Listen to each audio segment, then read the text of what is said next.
हर हर महादेव, जय माता दी। माघ मास में मनाई जाने वाली गुप्त नवरात्रि इस बार प्रतिपदा 30 जनवरी से शुरू होगी और 6 फरवरी तक रहेगी। इस वर्ष पंचमी तिथि का श्रेय होने के कारण चतुर्थी तिथि में ही पंचमी के आराध्य देवी की पूजा उपासना की जाएगी और इसी तरह माघ गुप्त नवरात्रि का पर्व 8 दिन मनाया जाएगा। पुराणों की मान्यता के अनुसार गुप्त नवरात्रि में माँ दुर्गा की 10 महाविद्याओं की पूजा की जाती है। वर्ष में 4 नवरात्रि आती हैं, जिसमें से 2 प्रत्यक्ष और 2 अप्रत्यक्ष। बता दें, अप्रत्यक्ष नवरात्रि को ही गुप्त नवरात्रि कहा जाता है। प्रत्यक्ष तौर पर चैत्र और अश्विन के महीने में मनाई जाती है और अप्रत्यक्ष यानी गुप्त आषाढ़ और माघ मास में मनाई जाती है। गुप्त नवरात्रि में साधक गुप्त साधनाएं करके शमशान व गुप्त स्थान पर जाते हैं।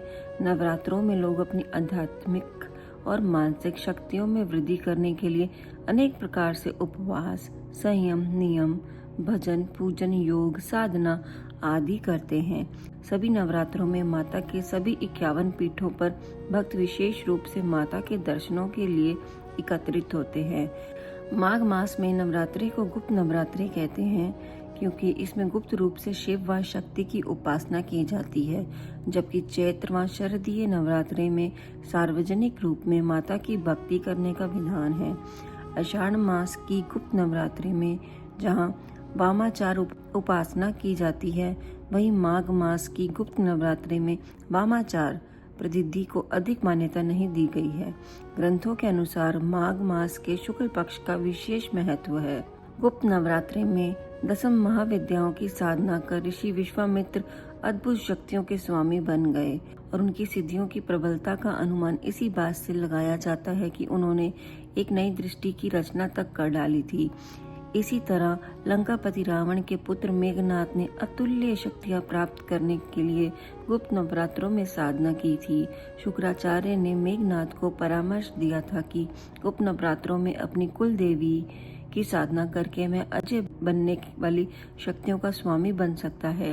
गुप्त नवरात्रों से एक प्राचीन कथा जुड़ी हुई है।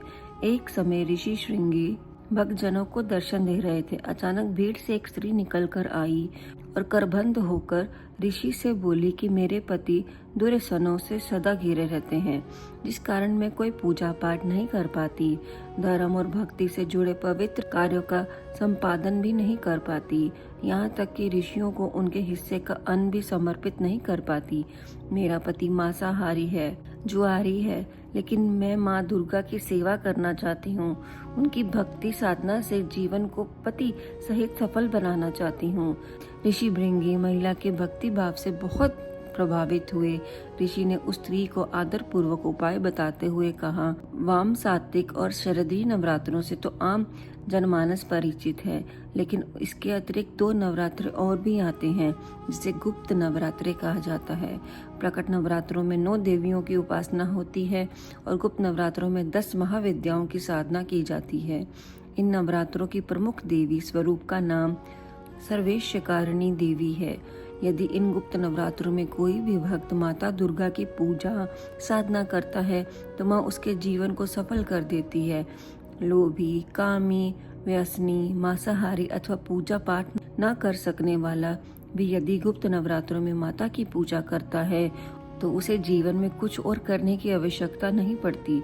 उस स्त्री ने ऋषि श्रृंगी के वचनों पर पूर्ण श्रद्धा करते हुए गुप्त नवरात्रों की पूजा की। माँ प्रसन्न हुई और उसके जीवन में परिवर्तन आने लगा। घर में सुख शांति आ गई, पति सत्य मार्ग पर आ गया और उसका जीवन माता की कृपा से खिल उठा। यदि आप भी एक या कई तरह के दुर्व्यसनों से ग्रस्त हैं और आपकी इच्छा है कि माता की कृपा से जीवन में सुख समृद्धि आए, तो गुप्त नवरात्रों की साधना अवश्य करें।